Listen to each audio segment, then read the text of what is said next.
Good morning class. आज हम लोग देखते हैं इतिहास का क्लास नंबर 13। नहीं, आज 13 नंबर क्लास होगा।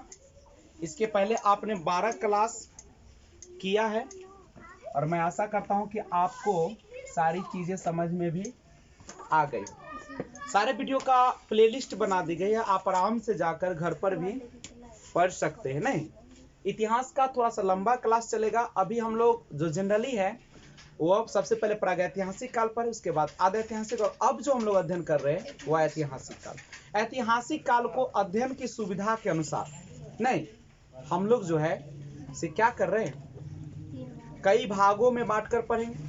प्राचीन भारत, मध्यकालीन भारत, आधुनिक भारत और समकालीन भारत। लेकिन जो ऐतिहासिक काल है उसके अध्ययन के लिए जो हम लोग को स्रोत प्राप्त हुए, कौन कौन सा स्रोत है? मुख्यतः 3 स्रोत थे। एक था पुरातात्विक स्रोत, साहित्यिक स्रोत और विदेशियों का विवरण। तो अभी तक आपने क्या पढ़ा? हम लोग जो है से पढ़ रहे थे, धार्मिक स्रोत के बारे में बात कर रहे थे। नहीं, साहित्यिक स्रोत। साहित्यिक स्रोत यानी धार्मिक स्रोत। धार्मिक स्रोत को 2 भाग में बांटा था। कौन सा?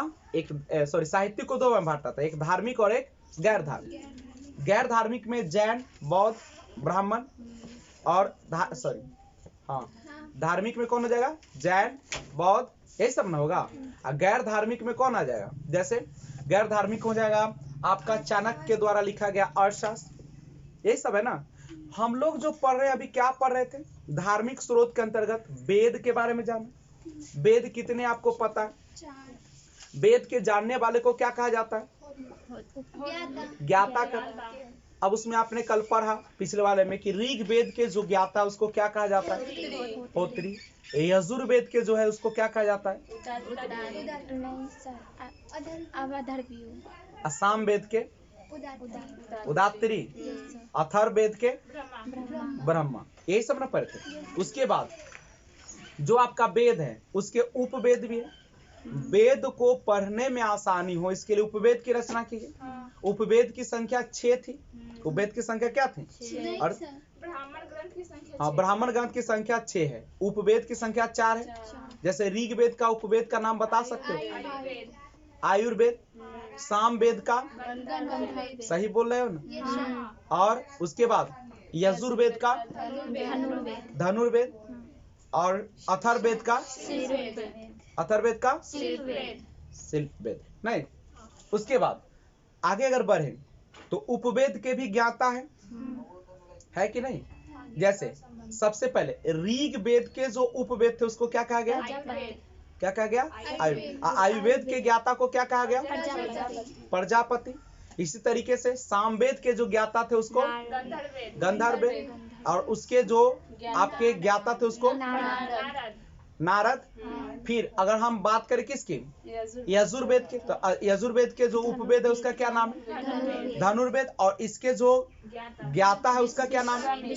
विश्वामित्र। और लास्ट में अथर्ववेद के जो उपवेद है शिल्पवेद, और उसके जो ज्ञाता है विश्वकर्मा। कोई दिक्कत है क्या? अब सबका जो है ब्राह्मण ग्रंथ है। सभी वेदों का क्या है? ब्राह्मण ग्रंथ। जैसे ऋग्वेद का ब्राह्मण ग्रंथ क्या है? एक कोडिंग था इसका, एक ए से हो गया ऐतरेय, और नहीं क से क्या हो गया? कौशित की। और उसके बाद अगर हम यजुर्वेद के सामवेद की बात करें तो कौन हो जाएगा? पंचविश। सामवेद का ब्राह्मण ग्रंथ। सामवेद का कौन सा होगा? तो उसका कौन सा होगा?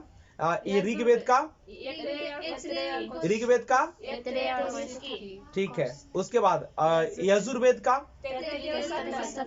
और लास्ट जो है आपका अथर्ववेद का ब्राह्मण ग्रंथ है सब। तो ये सारा चीज आपने पढ़ा। वेद की संख्या कितनी होती है? 4। वेदांग की संख्या 6। उपनिषद की संख्या, पुराण की संख्या 18 पुराण है। नहीं, वेद 4, उपवेद कितने हैं? 4। और उसके ज्ञाता जो है 4 है। और ब्राह्मण ग्रंथ कहेगा तो क्या हो जाएगा? 6 हो जाएगा। नहीं, चूंकि ऋग्वेद में 2 आ जाएंगे, एक ना ऐतरेय और आपका आ जाएगा कौशिक की, और एक और है जिसका 2 होगा। किसका? यजुर्वेद का। कौन कौन हो जाएगा उसका? चलिए, तो ये सारा चीज आपने कल के क्लास में पढ़ा और काफी इंपॉर्टेंट भी था। देखो सिंपल सी बात है, आपको मेहनत करना पड़ेगा रिवीजन के माध्यम से। अच्छा, हम लोगों को कम नंबर आता है तो हमें यह नहीं सोचना है कि कम नंबर आ रहा है, हम लोग को सोचना है कि वो नंबर जो कट रहा है से क्यों कट रहा है। नहीं, जैसे मैं स्कूल के दिनों में क्या करता था कि मैं गणित बहुत पढ़ता था, अंग्रेजी बहुत पढ़ता था और प्लस साइंस पढ़ते थे खूब, और इतिहास भूगोल जीरो, पढ़वे नहीं करते थे ना, भरोसा से रहते थे कनु मिल जाए, बिहार के हैं तो उतना तो लूर है करे भगवान दे ना। लेकिन देखो, तो टीचर को तो पता होता है कि आप क्या पढ़ रहे हैं क्या नहीं पढ़ रहे नहीं, तो मैं क्या करता था, इतिहास भूगोल का जब टेस्ट होता था वैसे गोल करके छोड़ देते थे, वहां कौन वैल्यू है स्कूल में, पास तो हो ही जाएंगे ना, गोल गोल पार के छोड़ देते थे।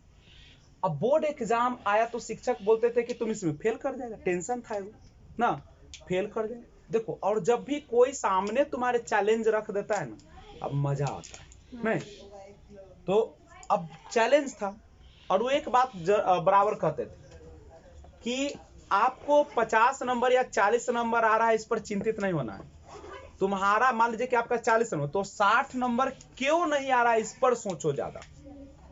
नहीं, हमको 40 नंबर है उस पर नहीं सोचना, हमको 70 नंबर आ रहा है उस पर नहीं सोचना है, हमको ये 30 नंबर आ क्यों नहीं रहा है ये सोचो। हम इतिहास पढ़ा रहे तो आपको इतिहास क्यों नहीं समझ में आते, कारण खोजो। बंसी ले ले डुबा रहे या मछली फंसिए ना रहा, इसका मतलब बंसी में तुम सोचो कि क्या है, कोई ऐसा था कि बंसी एकदम सीधा हो गया है ना, चाहे तुम जाके जहां मछली है वहां पे न करके तो कहीं अलगे पानी, गंदे पानी में हिला रहे हो तो न मरेगा नहीं। लेकिन हुआ क्या कि जब एग्जाम हुआ तो मेरा इतिहास में अच्छा नंबर आ गया। अब देखो, अच्छा नंबर आता है तो टीचर तुमको खोजने चलेगा नहीं, और उनके भीड़ में हम गए मुंह लटके, तो कहा करे इतना नंबर आ गया तो मुंह कला लटके ले, कोई ना वजह तो होगा। तो हम कहे कि सर हमरा दुख ही बात के ना है कि मेरा नंबर है, हमरा अफसोस है कि 40 नंबर या 30 नंबर जो है मेरा कट कहाँ गया। तो कहता रे मेरा मजाक उड़ाता है, अने उनके वाला बतवा था, कहते थे 30 नंबर क्यों नहीं आए से, हम वही सोचते हमरा 30 नंबर आयल तो कला ना है, हमरा 70 आयल वाला अफसोस ना है आ खुशी ना है, हमरा 30 नंबर आयल ना कल, हम ही सोचे। तो बात होती क्या है, आप क्या हो रहा है इसका मतलब नहीं है, आपके पास क्यों नहीं वो चीज आ रहा है, ये सोचने वाली बात है ना। कि देखते हो जो लोग होते हैं आराम से घर से चौखट लांघ जाते हैं ना, और उन्हें से थूड़ाक आते हैं, तो दिन अपना दिल से पूछना जाए कि कल्ला थूड़ा रहे, तो पहले माँ बाप के थूड़ के गेले तब तोरा थूड़बे कर ना। इसीलिए ना हम लोगों को कभी भी अपने माँ बाप के मर्जी के बिना शादी नहीं करना चाहिए, माँ का पसंद 100% ना। इसीलिए अब 7वां होगा तब तक 0% में जाओगे। तो आगे हम लोग अब बढ़ते हैं, आज का क्लास शुरू करेंगे, लेकिन उससे पहले मैंने आपको बहुत सारा चीज पढ़ाया। आप हमको बता दें सिक्के का अध्ययन क्या कहलाता है। शुद्ध सोने का सिक्का जो था जारी किया गया था, याद है कुछ, कुषाण काल।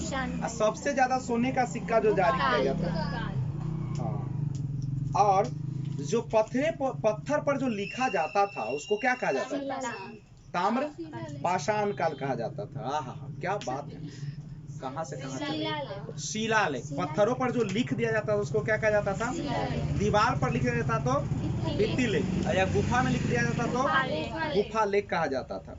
मिट्टी के सिक्का को क्या कहा जाता था सिंधु सभ्यता। मौर्य काल में 3 गो सिक्का चला था, याद है, पर्ण सिक्का, आहा सिक्का, पंचमार्क। तो पंचमार्क सिक्का किसका बना हुआ था, 5 धातु का, और पर्ण सिक्का किसका बना हुआ था, अंश था। आहा सिक्का किसका था, पहली बार डिजाइन किया हुआ सिक्का था, ये ना। सबसे ज्यादा सिक्का जो चलाया गया था वो कौन काल में चलाया गया था, वो कैसा था, शुद्ध सोना का शुद्ध सोना। मयूर शैली का जो सिक्का था कौन चलाया था, समुद्रगुप्त चलाया। कौड़ी का प्रयोग कौन काल में हुआ, गुप्त काल में। भारत का स्वर्ण युग किस काल को कहा जाता है, क्यों कहा जाता है, वहां पे सांस्कृतिक उपलब्ध, राजनीतिक व्यवस्था अच्छा था, और वहां पे सोने का सिक्का भी जारी हुआ था, और गुप्त काल में ही बराह मिहिर कालिदास जैसे नवरत्न पैदा लिए नहीं रहते थे। भारत का नेपोलियन किसको कहा जाता है? भारत का आइंस्टीन किसको कहा जाता है? ठीक है। इतिहास का वह भाग बताइए जिसमें लिखित स्रोत तो मिले और उसको पढ़ा भी जाता है। हाँ। पीली नदी की सभ्यता किसको कहा जाता है? पीली नदी की सभ्यता चीन की सभ्यता को कहा जाता है। रोमन सभ्यता नगरीय थी कि ग्रामीण थी? जय भोलेनाथ। नगरीय योजना थी। कैसा थी? पिरामिड जो है गीजा का सबसे प्रसिद्ध है, पता है आपको? बेबीलोन के बारे में आप लोगों ने कुछ पढ़ा था ना? क्या पढ़ा था? गाय की सिकंदर किसका मकबरा? सिकंदर का। बेबीलोन में। दुनिया में सबसे विकसित सभ्यता कौन सा था? रोमन सभ्यता। कौन सभ्यता? मृदभांड की शुरुआत कब हुई थी? सॉरी, मृदभांड की शुरुआत जो हुआ था सबसे पहले, जिसको जनक कहते हैं वर्ल्ड में, सिलेंडर। उसका नाम क्या है? कालीबंगा का अर्थ क्या होता है? कहाँ पड़ेगा कालीबंगा? राजस्थान में पड़ेगा ना। सूती वस्त्र जो है कहाँ से मिला है पता है? हड़प्पा से मिला है। ठीक है। सिंधु सभ्यता की सबसे पहले जानकारी या मैसेज कौन दिया था? चार्ल्स मैशन ने दिया था। सिंधु सभ्यता में जब लिखित है लेकिन पढ़ा नहीं गया, ओ सॉरी, लिखित है लेकिन पढ़ा नहीं गया, कौन काल में आ जाएगा? पहली बार मानव के कंकाल भारत के किस राज्य में मिला? कोल्डी हवा क्यों प्रसिद्ध है? बुर्ज होम क्यों प्रसिद्ध है? गर्तावास के लिए। ठीक है। और ताम्र पाषाण काल किस काल के बाद आया? नवपाषाण। चिल्कोलिथ किसको कहा जाता है? माइक्रोलिथ किसको कहा जाता है? और उसके बाद मेगालिथ किसको कहा जाता है? पूरा पाषाण काल। पशुपालन की शुरुआत कब हुआ था? मध्य पाषाण। सबसे पहले किस जानवर को पालतू बनाया? कौन काल में? सबसे वफादार एक गाय है, उसका नाम क्या है? कांक्रेस नाम है। क्या होती है वो? स्वामी। अगर स्वामी के कॉलर धरोगे तुमको चीर के रख देगी। इसका बड़ा बड़ा सिंह भी होता है। दुनिया का सबसे वफादार जानवर कौन होता है? कुत्ता होता है। कौन कुत्ता? एकरा इंजेक्शन दे के रखो अच्छा से, मतलब काट लिया, दांत करा दिया, प्यार से खेल रहा था, प्यारे में दबा दिया, प्यारे में चल गया। जैसे अभी हुआ है। हुआ क्या ना कि देखो, गड़बड़ी वही होती है जहाँ चमकदार चीज होती है। जैसे एक ना पति और पत्नी और उसकी जो साली थी, दू गो थी, तीनों गई घूमने। घूमते घूमते सालिए तो है, मन बहक गया, माने अथी हो गया, माने उन्हें घूमे के मन किया। तो वो क्या किया ना कि पत्नी वीडियो बना रही थी और वो दोनों साली जो थे जीजा के साथ अपना पानी में थी, ओकरा पानी पर बनला होगा, तो वहां पे पानी पर आ रही थी। परपते क्या हुआ ना, यहाँ वीडियो बना रही पत्नी और वहां पे एक गड्ढा था, पता नहीं चला। अचानक जो है तीनों क्या हो गया? गिर गया। उठाए पटक करेंगे तो गिरबे करते, गिर गया। उधर गड्ढा था, पता नहीं चला। प्यार से क्या हो गया, कुछ सेकेंड में ही प्राण उसके समाप्त हो गए। और वीडियो यहाँ पे पत्नी बनते रह गई। बाद में मोबाइल गिर गया, गिर गए, बेहोश हो गए, मरी नहीं लेकिन ना। तो सोचो कभी कभी क्या होता है ना, इसीलिए सबको कहते हैं कि कभी कभी हंसी जो होता है ना, हंसी का खेल खेले में बदल जाता है। इसीलिए बार बार कहते हैं कि हम लोगों को जो मजाक करो, ऐसे मजाक तो आजकल की दुनिया में करना ही बेकार है, क्योंकि दिन दुनिया अभी न कोई किसी का है ना है, था ना, ठीक है। क्योंकि आप अच्छे ढंग से जो है से क्या कर रहे हैं पता नहीं, लेकिन सामने वाला की नजर में जरूर बुरा चीज होता है ना। अब पुरुष ले ले एकदम ब्रह्मा ले ले जन्म, ऐसा हो कल युग है, काल बन के तुम्हारे जीवन को नासेगा। कौन? जैसे ना प्यार से डसेगा, ऐसा नाग है, खूब दूध पिलाएगा और प्यार से तुमको लेके चला जाएगा। लेकिन आज हम लोग शुरुआत करेंगे। सबसे पहले एक बात हमको बता दे, यजुर्वेद का उपवेद कौन सा, जल्दी से बताया जाए। यजुर्वेद का उपवेद आपके क्रम में 3 नंबर पर होगा। यजुर्वेद का धनुर्वेद। कौन वेद? धनुर्वेद। हाँ। असम वेद का? गंधार वेद। सामवेद का? ठीक है। यजुर्वेद का? अरे आयुर्वेद तो ऋग्वेद का उपवेद है। यजुर्वेद का धनुर्वेद। यजुर्वेद का? चलिए, सामवेद का ब्राह्मण ग्रंथ बता सकते हैं क्या है? पंचवीस। पंचवीस है।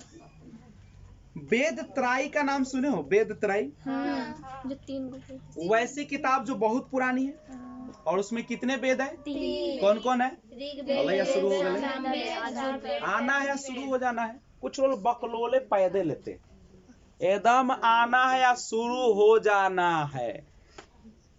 पढ़ना लिखना तो चल गया हवा पे, नहीं ऐसे पढ़ लिख कर कुछ होगा नहीं। इसलिए अच्छा है कि गौपे मारो। जब भी क्लास में आते हैं तो आपको एक मर्यादा शो करना चाहिए। मर्यादा क्या कहता है क्लास का? कि जब क्लास में आते हैं तो टीचर जब पढ़ाए तो आपके मुंह से एन्ने निकला था कैसे इसी में वो गेला तो हो ताकि ही में सब जाए छे। एगो कोई खिड़की में तकलक तो बिना फरार हो गए, कोई छत पर से तकलक तब फरार हो गए, कोई क्लास में तक फरार हो गए। तब संजोग बना के लड़का ना त्यों रखना तो में फरार हो जाते। चलिए ध्यान दो। वेद त्रय, वेद त्रय क्या है? 3 वेद को वेद त्रय कहा जाता है। सबसे प्राचीन 3 वेद है, ऋग्वेद, सामवेद, यजुर्वेद। अथर्ववेद बहुत बाद में 500-600 कहो या 400-500 जे मनो कहो, लगभग 500-600 साल बाद इसका निर्माण हुआ। पहले तीनों आ गई थी तब ना, इतना दिन बाद आए, इसलिए इसको कहा गया अथर्ववेद। एक बात जानते हो, वेद पुराना जमाना था तो पुराना जमाना में वेद कहाँ लिखता ही आदमी पढ़ता लिखता होगा? जंगल। तो जो वेद जंगल में लिखा गया उसको अरण्यक कहा जाता है, याद रखिएगा। अरण्यक का अर्थ होता है गुरु के समीप बैठकर पढ़ना।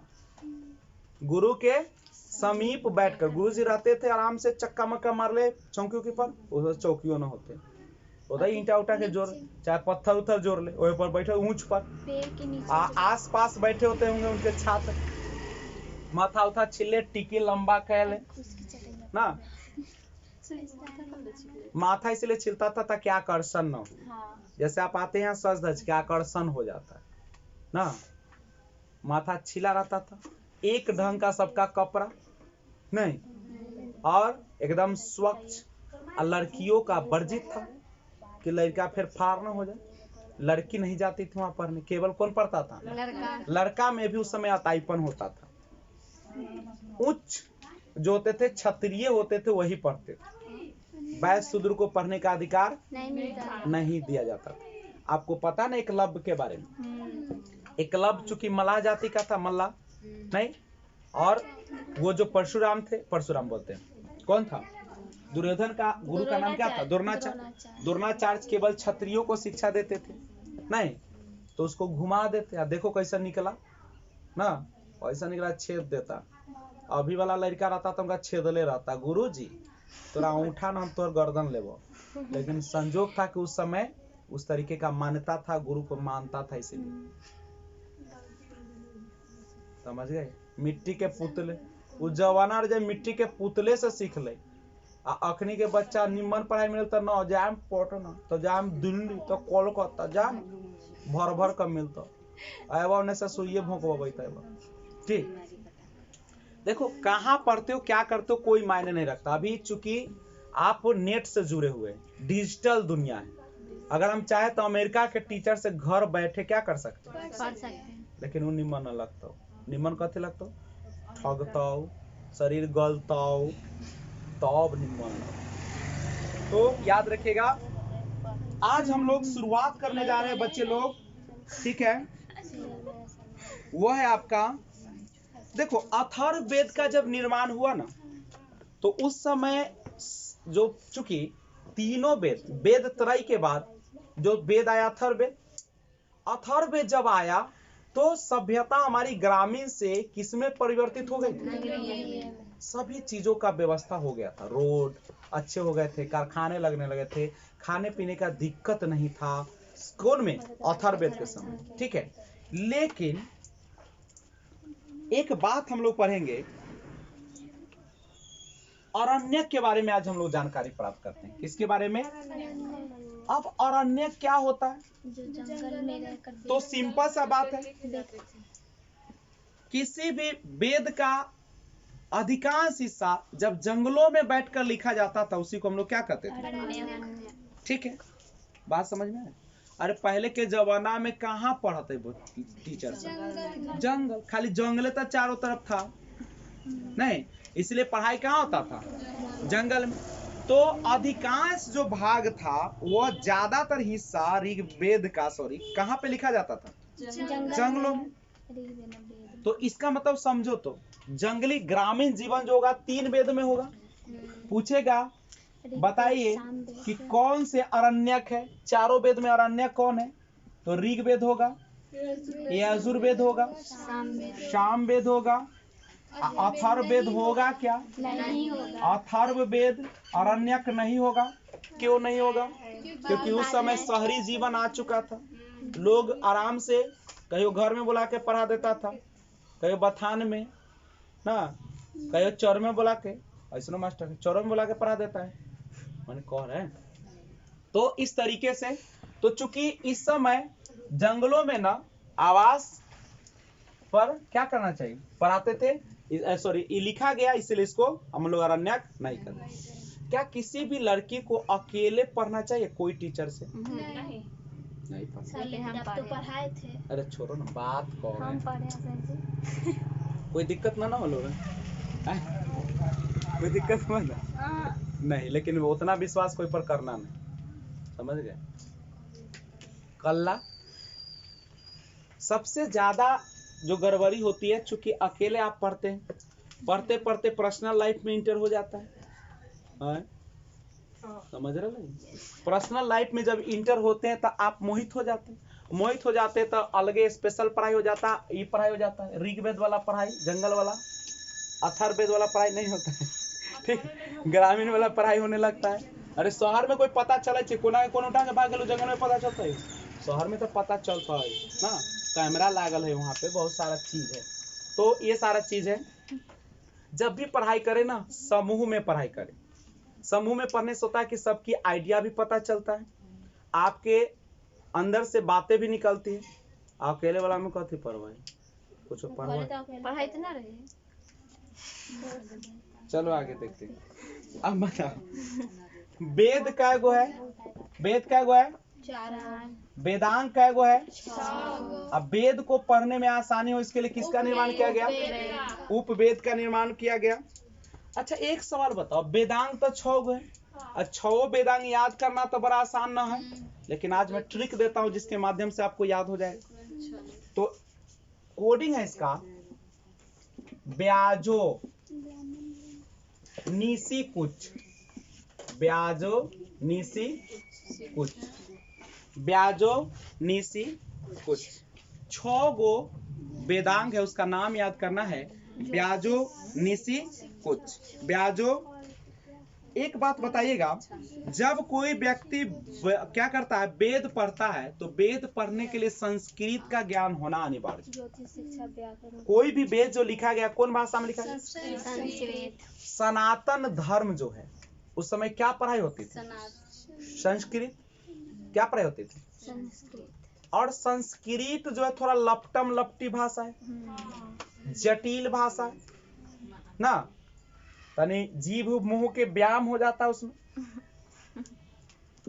वो तो हम लोग पूजा वूजा करवाते से 2-4 गो सुन लेते ना, तो हो नहीं सुनते ना, एकदम पठती पठता पठंती पठसी पठता पठत ना, पठामी पठावा पठामा, एक कथी पठामी या क्या पठावा हमको पता नहीं। तो और उसमें यानी जब पूजा पाठ होता है तो हम लोग सुन लेते हैं 2-4 सब। अभी ऐसा रहता है पूजो पाठ कराने वाला वो हड़बड़ाया रहता है, करवाबू वाला हड़बड़ाया, होने से पूजा करू वाला हड़बड़ाया। बस पंडित जी जल्दी मारना दो हो जाता है खत्म। बल कुटुंब से बैठल है बिहने से, अरे भोकड़ा तोरा बिहने से बैठे तो पूजा कला करवे छे, ता खर्चे करवे ले करवा ना, हमरा ऐसा न रहला, ना तो हम बिहने से शुरू होते साँझला करना, पैसा दिलो मजा के शुद्ध कर घर के हमरा बाद में जैसो के तैसो के हो।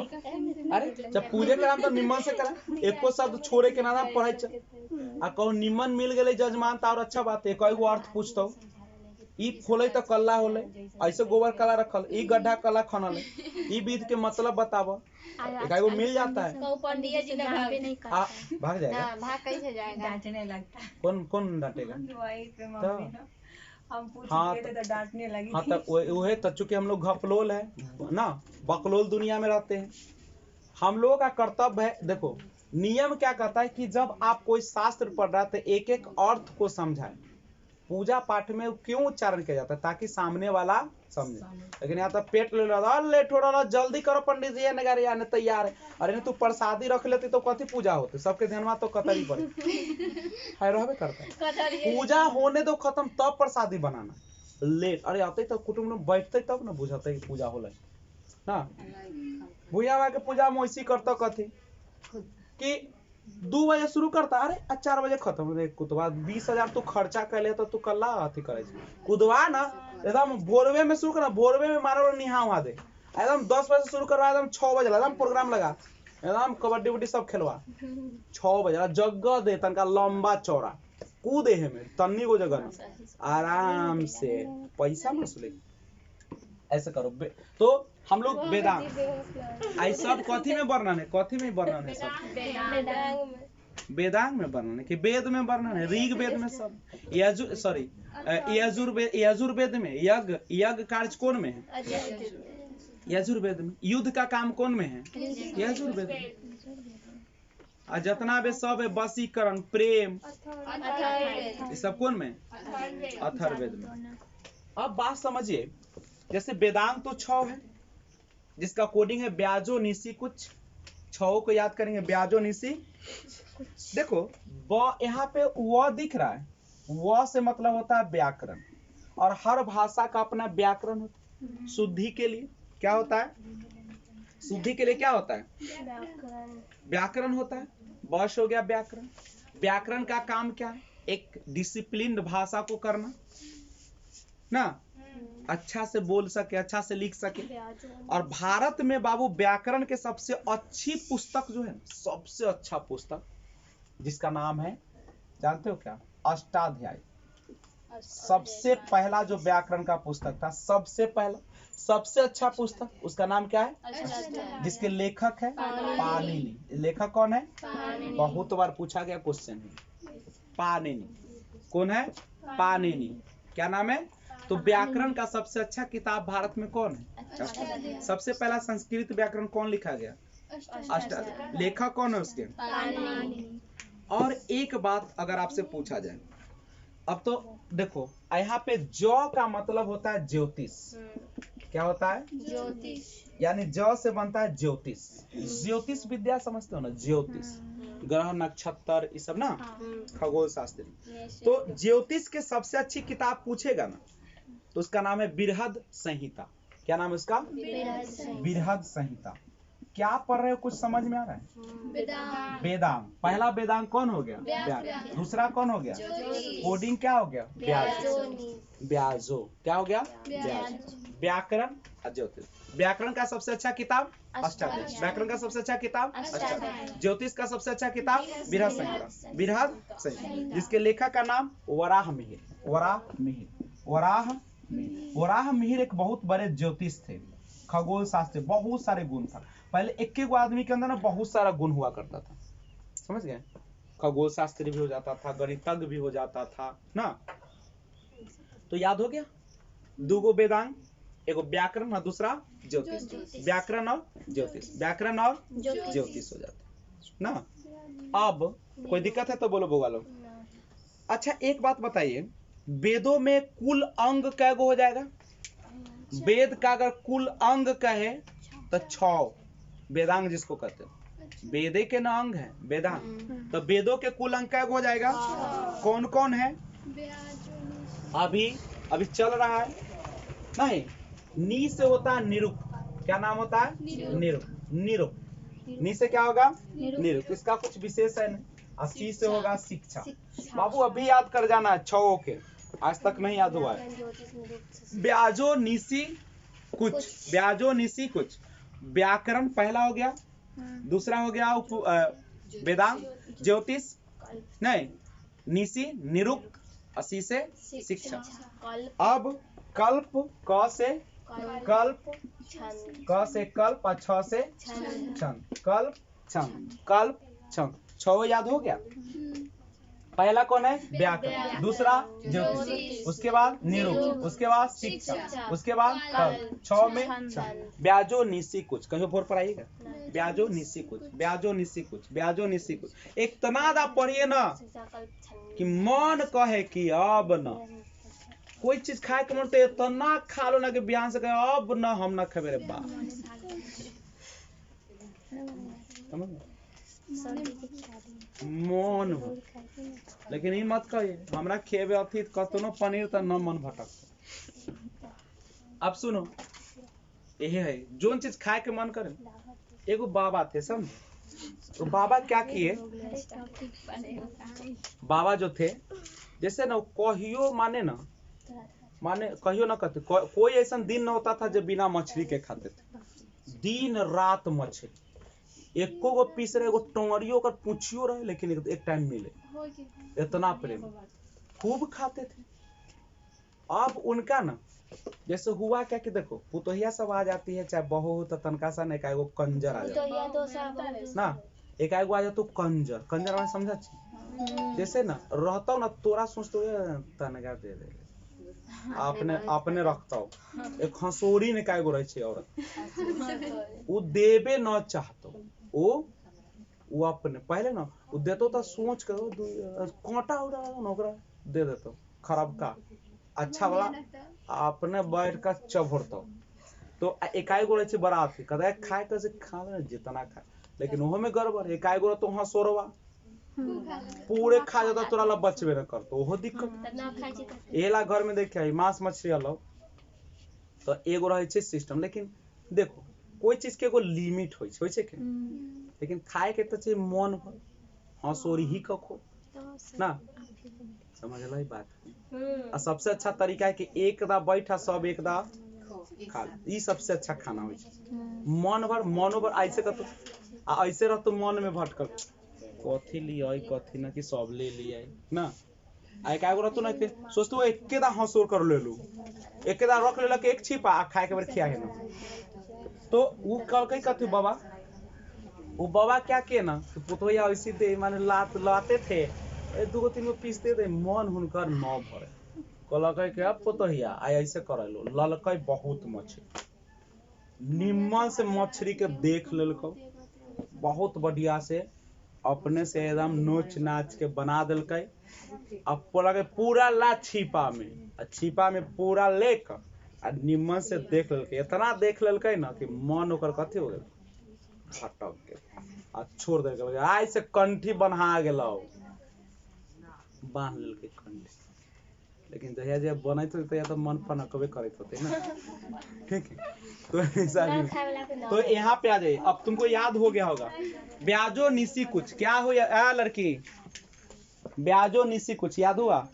डांड सीधा करके रहिया, सर दर्द कर चाहे पेट दर्द बदन दर्द कोई दर्द, नाक दर्द कान दर्द कोई दर्द नहीं। जैसे होता क्या ना, आपका शरीर जब शिथिल पड़ता है ना बउआ, तो तुम्हारा ब्रेन भी देखो माइंड करोड़ों के स्पीड में भागता है, थोड़ा सा शिथिल करिएगा ना वो अलगे सोचे लगता है। तो वो खुद होता है कि करते हैं? नहीं, तुम माइंड को जगह देते हो। जैसे यहाँ पढ़ रहे हो तो तुम्हारा दिमाग पूरा ए पर घुसेले रहो, तो बहुत पिक्चर ला देता हूँ। ये सपनों के राजकुमार घोड़ी पर चढ़ का वो हवा में उड़े लगवे कौन का पंख वाला कपड़ा, ताकि माइंड बहुत तेज से भागता, बहुत तेज गति से। हम लोग को ना पूरा जो चीज है उसी पर कंसंट्रेट करो। तो आपके वेदांत क्या हो गए, कौन कौन हो गए याद हो गया ना, ब्याजो निश्चित, ब्याजो निश्चित। अब देखो वहां से आ जाएगा, व्याकरण हो गया, उसके बाद ज्योतिष हो गया, निरुक्त हो गया, उसके बाद शिक्षा हो गया, कल्प हो गया, और इतना बार पढ़ो क्या नहीं याद होगा, मारो तो 6 को कौन होगा, व्याकरण, ज्योतिष, निरुक्त, शिक्षा, कल्प, छंद। बड़का बात है, उतना दिन से बाप में हम लोग करते थे ना, हम भी करते थे ना, एक छोड़ दे ई बात टेंटर हो, लेकिन खाओ टेंटर देखो कोई भी चीज के बारे में जानकारी हो जाता है तो आसान लगता है, होता है कि नहीं होता है। तो बताइए बच्चे लोग, भारत में व्याकरण की सबसे पहली पुस्तक कौन थी? अष्टाध्यायी। व्याकरण की सबसे अच्छी पुस्तक कौन है? अष्टाध्यायी। लेखक कौन है? पाणिनि। ज्योतिष की सबसे अच्छी किताब का नाम बताइए। विरह संहिता। विरह संहिता, इसके रचनाकार का नाम बताइए। वराह मिहिर। वराह मिहिर। 6 गो वेदांग का नाम बताइए जल्दी से। व्याकरण, ज्योतिष, निरुक्त, शिक्षा, कल्प, छंद। ये देखो, बोलने का तरीका भी होता है। जब भी तुम ये सब बोलते हो ना कोडिंग वाला, तो आंख बंद होना चाहिए। जैसे परीक्षा देते हो तो 6 गो वेदांग, अच्छा वो ब्याजो निशी कुछ ब्याजो आंख कला बंद करते हैं हम लोग, आंख को ध्यान में आके पूरा एकदम वहाँ कंसंट्रेट रहे, एकदम समझो कि जयमाला लड़की आ रही है, माला तैयार है, पहनाएंगे, ले जाएंगे, ऐसे ऐसे सज्जल रहेगा, ऐसे 1 साल बाद वो बुतरू आएगा, उसको खिलाएंगे, ऐसे उसका सपना है, उसको कॉलेज भेजेंगे, ऐसा दुनिया का सबसे अच्छा बाप बनेंगे ना, नौकरी पर ले जाएंगे, बात खत्म है। कुतबा तो भुगतबे करते तो ओकरे पोसेट में तोर जिंदगी पार हो जातो, तू कथी सुख भोगबे, पार हो जावे। यह सबसे पहले किसके बारे में सोचना चाहिए? पढ़ाई के बारे में। अपना पेट भर जाएगा ना, तब दूसरा है। तब ये सोचना दुनिया अपने मुंह ऐसे नेटा आ दोसर के पहनते रहो, अगर बेटवा तो निमन रहे तो अपन पहले पहना ना, अपन बेटवा के। तो 6 गो व्याकरण तो याद हो गया सबको, थी वेदांग। कोई दिक्कत है क्या? अच्छा, भारत के जितने भी प्राचीनतम वंश थे नहीं, अब उसका जानकारी कथी से मिलता है पता है? सबसे प्राचीनतम वंश जो है, उस सबका जानकारी कौन चीज से मिलता है? सबकी जानकारी पुराण से मिलता है। अभी पढ़ रहे थे अरण्यक। अरण्यक क्या है सबको समझ में आ गया? जंगल में जो वेद जो जंगल में लिखा गया। अब तक पूछेगा निम्न में से कौन अरण्यक नहीं है? शाम अथर्ववेद। अब देखो पूछेगा ऋग्वेद, यजुर्वेद, सामवेद, एगो ऑप्शन दे देगा कुछ अकलोल भकलोल, दे देगा अष्टाध्यायी, तो होगा? बोलो बचवा। ऋग्वेद, यजुर्वेद, सामवेद, अरण्यक है। अरण्यक का अर्थ होता है जो जंगल में लिखा गया। अथर्ववेद जंगल में लिखा, कुछ पार्ट लिखा गया होगा, लेकिन अब हम लोग पुराण के बारे में जानते हैं। पुराण किसे कहते हैं? तो देखो, पुराण का मतलब होता है भारत के जितने भी प्राचीन वंश थे ना, ठीक है, उस सब का जिक्र जो है किसमें किया गया है? पुराण। पुराण की संख्या कितना है बउआ? 18। क्या 18 पुराण का नाम याद करना जरूरी है? नहीं करना है। उसमें से हम लोगों को, अच्छा, वेद तो 4 गो है, अब 5वां वेद कौन है, कोई बता देगा? 5वां वेद पुराण है। 5वां वेद कौन है? 5वां वेद कौन है? पुराण है। अब पुराण जो है, जानते हैं, ये पुराण जो है उसमें हम 3-4 गो का नाम जो है से ज्यादा करेंगे। एक का नाम है विष्णु पुराण। कौन पुराण? नामे से लग रहा है विष्णु जी। कौन जी? विष्णु जी। अब विष्णु जी के ऊपर देखोगे तो हमेशा सांप दौड़ते रहता है। कृष्ण भगवान किसका अवतार थे? विष्णु के। राम जी किसका अवतार थे? विष्णु जी के अवतार थे। राम, लक्ष्मण, कृष्ण सब किसका अवतार हैं? विष्णु जी के ना। समझ रहे बचवा? तो अब विष्णु पुराण कौन वंश से संबंधित हो गया?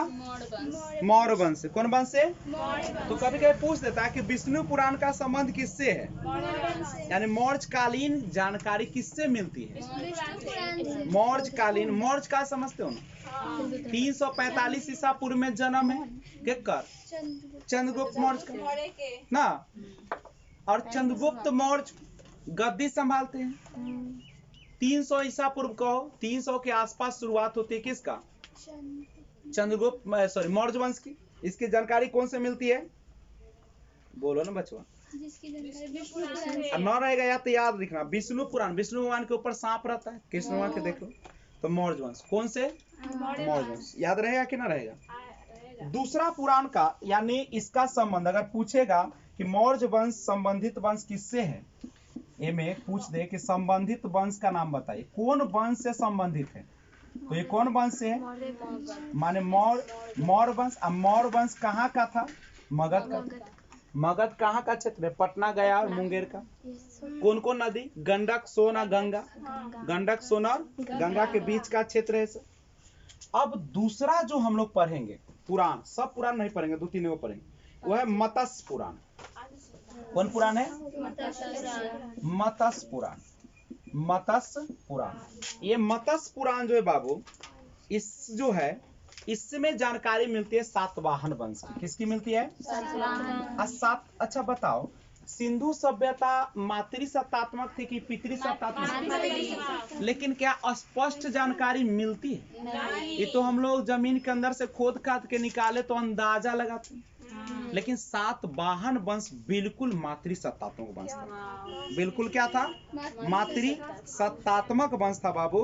और मत्स्य पुराण से एक जानकारी मिलती है, ये में था सातवाहन की तो मिलती है, लेकिन कौन सातवाहन की? आंध्र सातवाहन। कौन सातवाहन? देखो, मत्स्य माने होता है मछली, आंध्र माने आंध्र प्रदेश अगर लगा दे तो आंध्रा का मछली बड़ा नामी, जो सरकार कहा कि न खाओ वहां का मछली, क्योंकि जो देखो बर्फ का मछली कभी नहीं खाना चाहिए। बर्फ का मछली जो होता है उसमें सुई दिया जाता है, कैसा जो लाश को सड़ने से बचाते हैं ना, वही सुई रहता है दिया हुआ, ताकि वह मछली सड़े।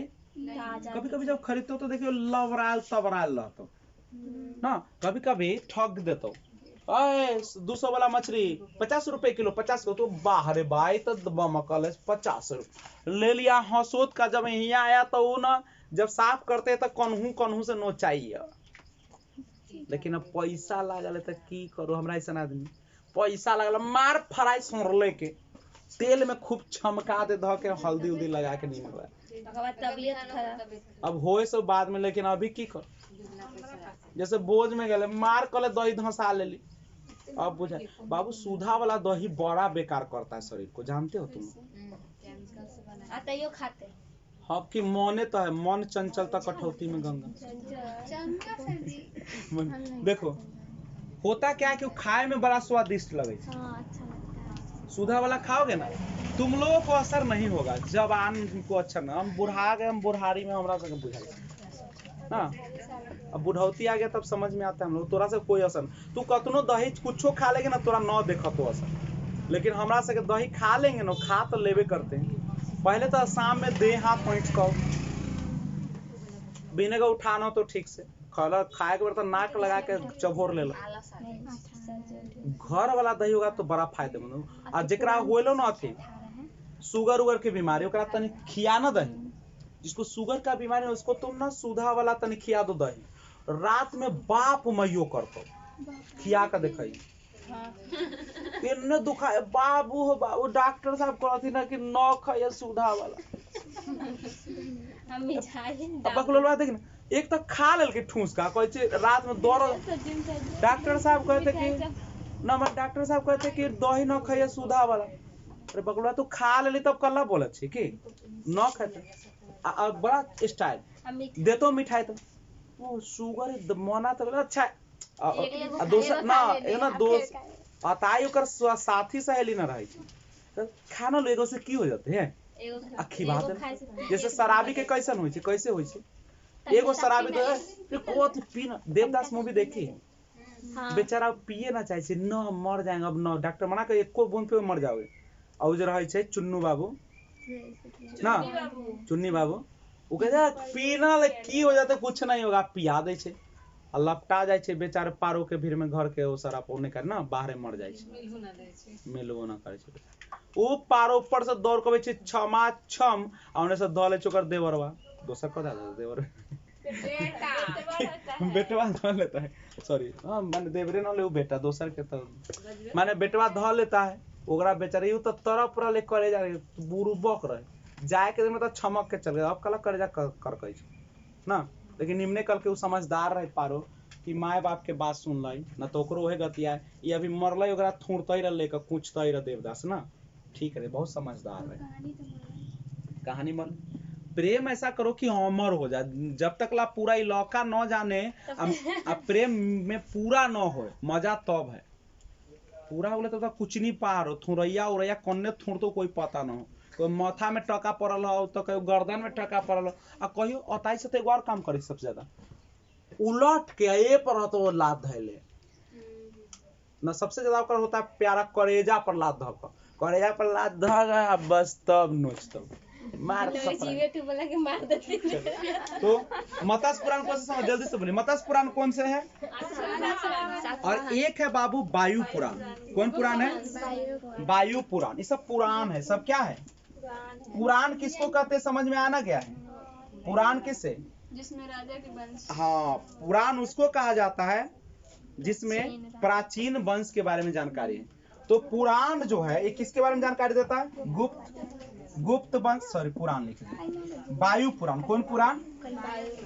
वायु को तुम देख सकते हो क्या? नहीं, ये तो गुप्त रहता है ना, तो इसीलिए वायु पुराण कौन वंश से संबंधित है? एक बार बोलिए। विष्णु पुराण किस वंश से है? विष्णु मौर्य वंश। मत्स्य पुराण सातवाहन या आंध्र सातवाहन। अब वायु पुराण कौन वंश से संबंधित है? गुप्त वंश। कोई दिक्कत है क्या? नहीं दिक्कत है। आप बोलिए। समुद्र गुप्त जो था बाबू, समुद्र, भारत का नेपोलियन कौन है? कहा जाता है कि समुद्र गुप्त जो था ना बाबू, ओकर घोड़वा जो था 3 घाट के पानी पीता था। कहना देखो, ये हमारा भारत माँ, एने कारी है कौन? अरब सागर। एने कौन सागर है? एने कारी कौन है? एने कौन है?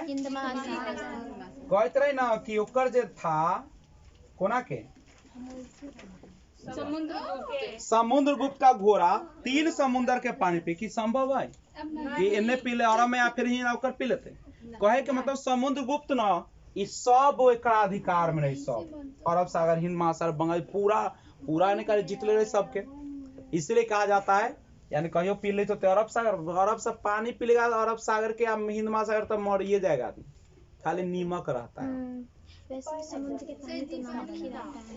अच्छा, मौर्य वंश की जानकारी किसमें है हो? मौर्य वंश की जानकारी कौन पुराण में है? विष्णु पुराण में। कोई वेदों का वेद किसको कहा जाता है? वेदों का वेद पुराण को वेदों का वेद कहा जाता है। 5वां वेद कौन है? वेदांग का वो है। अथी उपवेद का वो है।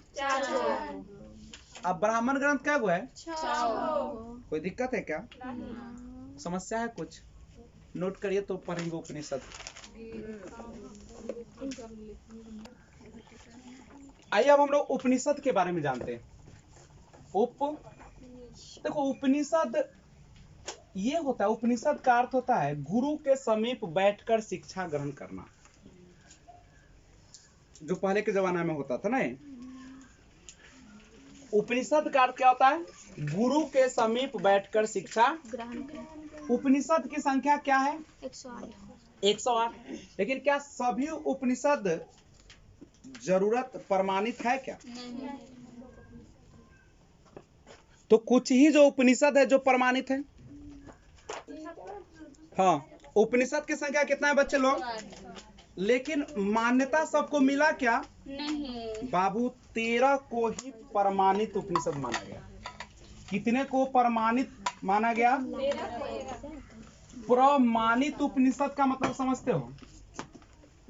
प्रमाण उसका टोटल उपनिषद 108। उपनिषद का अर्थ होता है गुरु के समीप बैठकर अध्ययन करना। बताओ, उपनिषद जो है ना, इसमें ज्यादा महत्व किसका दिया गया जानते हो? इसमें राजपूत लोगों को ज्यादा महत्व दिया गया। किसका? ज्यादा उसी सब का वर्णन किया गया। और एक बात बताइए, हम लोगों का जो राष्ट्रीय वाक्य क्या है? सत्यमेव जयते। सत्यमेव जयते। सत्य की हमेशा। और ये कहाँ पे लिखा गया है?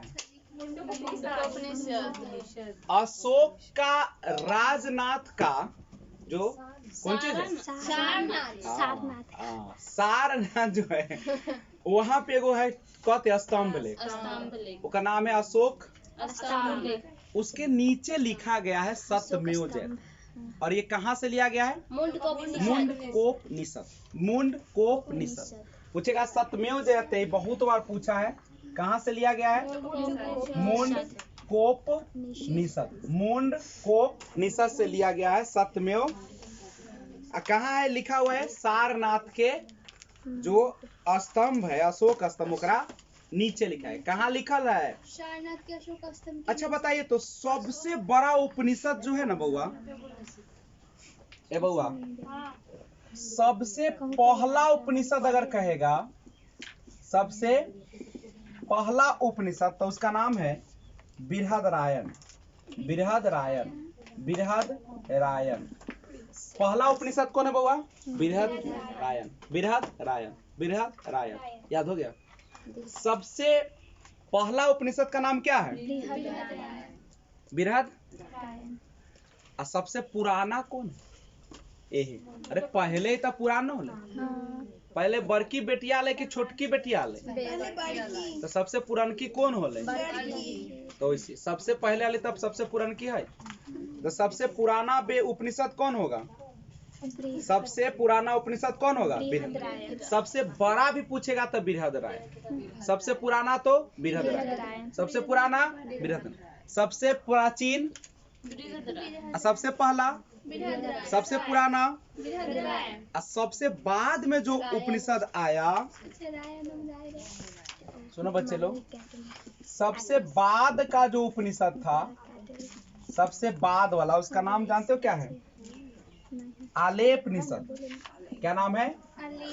आलेपनिषद। क्या नाम है? सबसे पहला का नाम है बृहदरायण, सबसे पहला का बृहदरायण, और सबसे बाद का क्या है? आलेपनिषद। आलेपनिषद लेप चढ़ा दल के मुना गए, पहले बरके रहे आप मुनाइए गए। तो सबसे पहला बृहदरायण और सबसे बाद का कौन हो जाएगा? वह कौन सा उपनिषद है जिसमें सत्यमेव जयते लिखा गया है? वह कौन सा उपनिषद है? वह कौन सा उपनिषद है जिसमें सत्यमेव जयते लिखा गया है? मुंडकोपनिषद। कौन है? और एक बात याद रखेगा, एक है यम एवं नाचिकेता, एक कहानी किताब है, यम और नाचिकेता, यम और नाचिकेता की कहानी, यम और नाचिकेता की कहानी, यम और नाचिकेता की कहानी जो है वह है किस उपनिषद में जानते हो? कठोपनिषद। कठोपनिषद कौन में है? पूछेगा यम और नाचिकेता, यम और नाचिकेता की कहानी किस उपनिषद में है? कठोपनिषद। किसमें है? पहला उपनिषद कौन है? पहला उपनिषद कौन है? बृहदरायण। पहला उपनिषद कौन है? सबसे बाद का कौन है? आलेपनिषद। आलेपनिषद। आलेपनिषद। यम और नाचिकेता की कहानी कौन उपनिषद में? कठोपनिषद। कौन में है? और ओम शब्द की चर्चा की गई है। ओम शब्द की चर्चा की गई है कौन में? कठोपनिषद। ओम शब्द की चर्चा की गई है कठोपनिषद। ओम शब्द की चर्चा की गई है यम नाचिकेता, और ओम शब्द का विवरण कहाँ मिलता है? कठोपनिषद। और शुभ लाभ जो देखते हो इसका प्रमाण कहाँ से मिलता है? हड़प्पा से मिलता है। शुभ लाभ, शुभ स्वास्तिक चिन्ह। कोई दिक्कत है? ब्रह्मा विष्णु महेश की चर्चा किस उपनिषद में है? ब्रह्मा विष्णु महेश, ब्रह्मा विष्णु और महेश की चर्चा जो है वह किस उपनिषद में है? जालोपनिषद। कौन में है? जालोपनिषद। कौन में है? यम नाचिकेता और ओम का जो है बातें कौन उपनिषद? कठोपनिषद। सबसे बाद का उपनिषद आलेपनिषद। सबसे पहला उपनिषद बृहदरायण। ब्रह्मा विष्णु महेश की चर्चा कठोपनिषद। कौन? जालोपनिषद। कौन है? जालोपनिषद। कोई दिक्कत है क्या? उपनिषद का अर्थ क्या होता है? उपनिषद का अर्थ क्या होता है? गुरु के समीप बैठकर शिक्षा ग्रहण करना। याद कर लो, गुरु के समीप बैठकर शिक्षा लेना को क्या कहा जाता है? उपनिषद का पहला उपनिषद बृहदरायण। मन में बैठाओ, पहला उपनिषद पहला उपनिषद, सबसे बाद का उपनिषद आलेपनिषद। यम और नाचिकेता और ओम शब्द, ब्रह्मा विष्णु महेश की चर्चा हो गया। सबसे पहला उपनिषद कौन है? सबसे पुराना उपनिषद कौन है? सबसे बाद का उपनिषद कौन है? चलिए अब आइए हम लोग बात करते हैं स्मृति साहित्य का। आलेपनिषद, आलेपनिषद, जालोपनिषद। अब देखिए स्मृति, स्मृति साहित्य जो है स्मृति साहित्य। कौन साहित्य? स्मृति साहित्य में कितने हैं पता है? स्मृति साहित्य में 36 भाग। क्या भाग है? 36 है। अच्छा,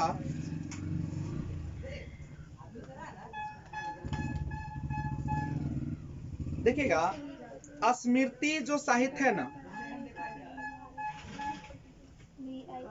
इसमें बताया गया ना, यज्ञवालक, याद रखिएगा, यज्ञवाल। स्मृति साहित्य में यज्ञवाल कहते हैं कि जो मन करता है वो करो, जो खाने का मन करता है खाओ, खाते रहो, अगर पैसा नहीं है ना, यज्ञवालक कहते हैं। वालक है कि वाल है लिखा हुआ? ठीक है। स्मृति साहित्य में यज्ञवाल कहते हैं, एक ग्रंथ में लिखा गया है कि अगर तुम्हारे पास पैसा ना है ना, तो कर्जा लेके घी में रोटी डुबा कर खाओ।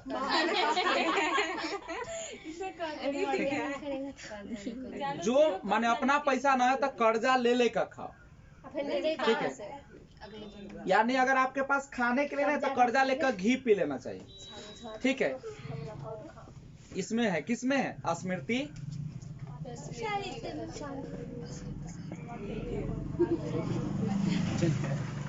अब एक आता है मनु स्मृति।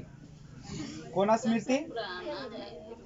मनु स्मृति सबसे प्राचीन राजनीतिक किताब है, सबसे पुराना जो आपका कौन किताब है? मनुस्मृति। कथी है सबसे पुराना किताब है। कथी के किताब? स्मृति ग्रंथों में सबसे प्राचीन जो है, स्मृति ग्रंथों में सबसे जो प्राचीन है और प्रमाणिक है मनु स्मृति। ये राजनीतिक की किताब है, सबसे प्राचीन राजनीति का किताब है। किसका किताब है? राजनीतिक का। पूछेगा सबसे प्राचीन, सबसे पुराना राजनीति का किताब कौन है? मनुस्मृति। सबसे प्राचीन, सबसे पुराना जो किताब है मनुस्मृति। स्मृति ग्रंथ में कौन है? इसमें बड़ा गड़बड़ हो गया। इसमें ना महिलाओं और दलितों को ना, महिलाओं और दलितों को इसमें कमतर आंका गया, क्या? नीच समझा गया। समझे? ये ना बड़ा महिलाओं और दलितों को बहुत नीचा समझा जाता था, इसमें वैल्यू नहीं दिया जाता। समझे?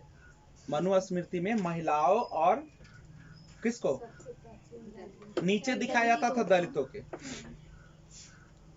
मनुस्मृति में बहुत सारी चीजें गलत थी। कथी कथी समझो? ये में बड़ा गड़बड़ हुआ। शादी करने के लिए मनुस्मृति में बहुत गड़बड़ बात कहा, मैं कुछ गलत बात कह दिया।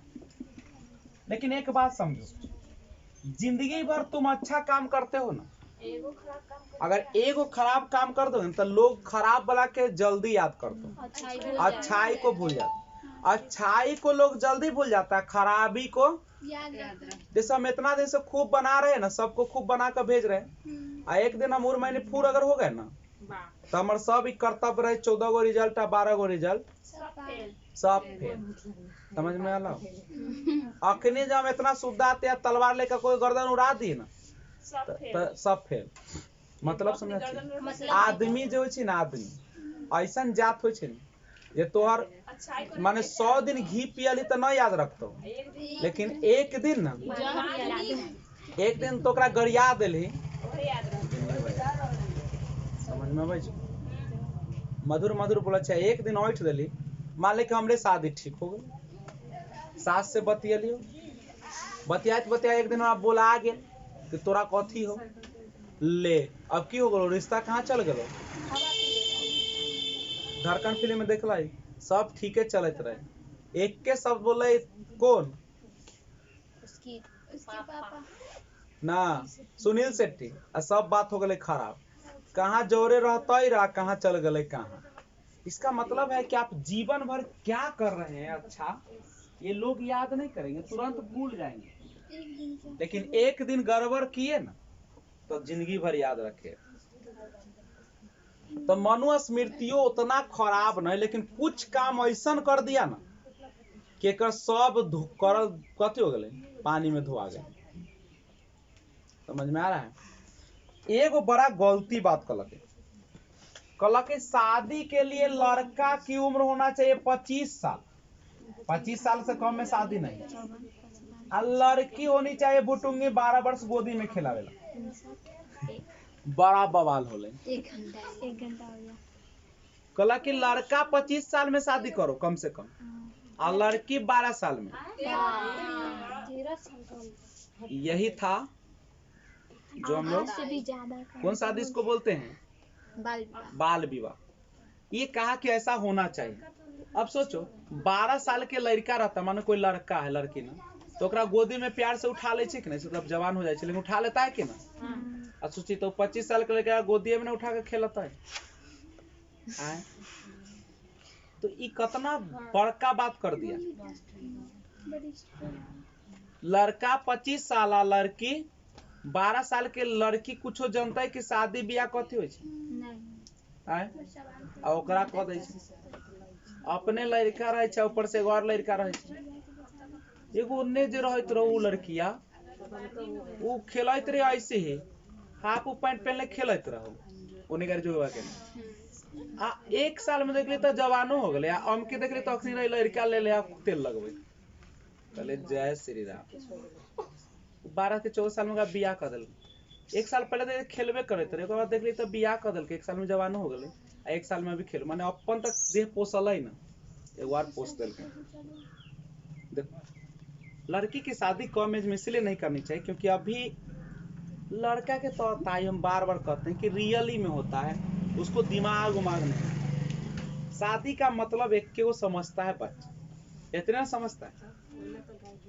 इस बार होता है लड़की का शरीर में चोर नहीं होता, समझदारी डेवलप नहीं होता, तब तक वो आ जाता है ना। तो यहाँ पे समझो ये बड़ा खराब काम कर दिया। 25 साल और 12 साल एगो खिलौने दे दिया कि खेलिए। ये 8 प्रकार के विवाह का वर्णन इसमें, 8 प्रकार के विवाह।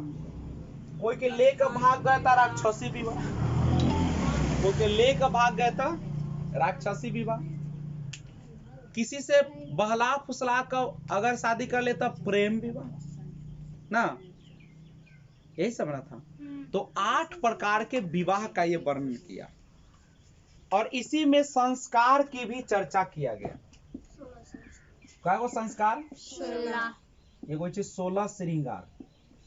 वो गाना सुनो, सोर कर ले 16 श्रृंगार, कथी दोनों है आने वाले। ठीक है, तो 16 संस्कार नाम रहता है अजुआ। अभी तक मन में स्मृति सम्मान है। ठीक है, तो 16 संस्कार। क्या संस्कार? 16। बच्चा के जन्म से पहले ही से संस्कार शुरू हो जाए। बच्चा माँ के गर्भ में रहता तो यज्ञ वज्ञ बहुत सारा मंत्र तंत्र रामायण महाभारत चलता, वो पहला हो गया, पहला संस्कार। बच्चा जब जन्म ले लिया तो नामकरण ना, जनेऊ, तब कथी दुनिया, मुंडन, तो जनेऊ ना, तो 16। लेकिन अंतिम इसमें चर्चा अंतिम संस्कार। आदमी मर जाए तैयो संस्कार न खत्म हो, मरे के बादो एगो 16वां संस्कार। मरे के बाद पिंड दान, तब फंड दान, तब मथा दान। तो 16 संस्कार में सबसे अंतिम जो होता है मृत्यु के बाद होता है। ठीक है, 16वां संस्कार जो है दाह संस्कार से संबंधित है। दुनिया के सर्वश्रेष्ठ संस्कृति किसकी है? भारत की संस्कृति। जो कौन बोलता है? मनुस्मृति। कौन कहता है? समझ रहे हो? तो एक बात याद रखिएगा, गलत चीजों को लोग जल्दी याद रखेगा और सही चीजों को जल्दी भूल जाता है। 16 संस्कार में 16वां संस्कार कौन होगा? दाह संस्कार। 16वां संस्कार कौन होगा? दाह संस्कार। कौन संस्कार? मरे के बाद भी पिंड न साथ छोड़े ना, 16वां संस्कार चलते रहे। तो ई करूँ तो ऐसे में चल जाता हूँ।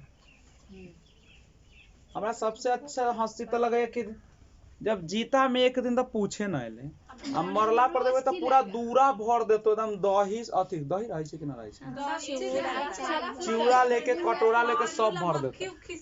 ई 16वां संस्कार है बेचारा भूखे मर गए तो कोई पूछे वाला ना। अब मरलहवा पर कौन कौन संस्कार गरीबों में बांट देता तो खूब खाता पीता। हाँ अब मुंह में आ सबसे बड़का थी ओ कंटाहा के लेल पूरा दूरा। हे भगवान तो ये सारा है। मान लो कि उहे दही उहे सब दे देते रहे गरीब के कितना खुश रहते रहे कि वो पंडितवा के मारत रहे 2 लाठी भगा के ना सब लूट पाट कर न ऐसे कर जैसे होता है ना वो नहीं दाह संस्कार वो करता है ना दूरा पर तो करना क्या चाहिए ना एगो सांप उप छोड़ देना चाहिए ना। एगो सांप उप छोड़ दे ओने रेग दलकै त बिना काथी वाला भगलो सब भगलो आ एने कारी की प्लान फिट रहे एने प्लान फिट है डूम सिने कारी सब लेकर फुर क्या मजा आ गया ना। बालू नहीं चलिए तो ये है आपका 16 संस्कार। तो अब हम आपसे क्वेश्चन पूछते हैं और आगे बढ़ते हैं। चलिए पूछेगा 16 संस्कार की चर्चा कौन जो स्मृति ग्रंथ में लड़का का उम्र 25 और लड़के का उम्र 12 वर्ष 8 प्रकार के विवाह मनुस्मृति में। कोई दिक्कत है क्या? नहीं। आप लोगों से आशा करते हैं कि 13वां क्लास जो था आप लोग घर पे इसको क्या कर लीजिएगा। देखिए जब तक रिवाइज नहीं कीजिएगा शुरू से लेकर आपको कुछ होने वाला नहीं, इसलिए आप लोग क्या कीजिएगा बच्चे लोग रिवाइज करेंगे पहला क्लास से लेकर 13वां क्लास। अगर नहीं है आपके पास नोट्स तो वीडियो देखकर नोट्स को क्या करें बना लीजिए, प्लेलिस्ट में डाला गया है। जय हिंद।